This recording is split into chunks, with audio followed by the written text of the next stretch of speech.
গুলি খাইছে একটা। এই জন্য ফিরে এসেছে আবারও ভাষা আন্দোলন কিংবা ৭১-এর যুদ্ধ। পুলিশের সামনে বুক চেতিয়ে যেভাবে মৃত্যুর কোলে ঢলে পড়লেন বেরবির আবু সাইদ, তাই জানাবো এখন আপনাদের।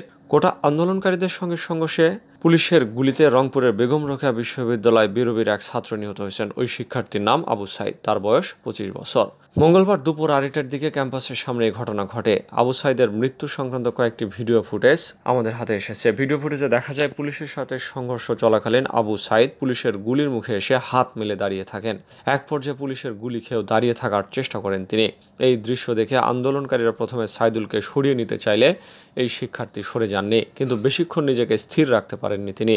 মুহূর্তে রাস্তার উপর ঢলে পড়েন। এক পর্যায়ে সহপাঠীরা আবু সাইদকে তুলে হাসপাতালে নিয়ে গেলে পথেই মারা যান তিনি। নিহত আবু সাইদ ইংরেজি বিভাগের ২০১৯-২০ সেশনের শিক্ষার্থী এবং বিশ্ববিদ্যালয়টির কোটা আন্দোলনের অন্যতম সমন্বয়ক ছিলেন। আজ বিকেল ৪টার দিকে বিশ্ববিদ্যালয়ের একজন সহকারী প্রক্টর এই তথ্যটি নিশ্চিত করেন। তিনি বলেন, দুপুরে বিশ্ববিদ্যালয়ের সামনে এই ঘটনা ঘটে। এই ঘটনায় বহু হতাহত হয়েছে।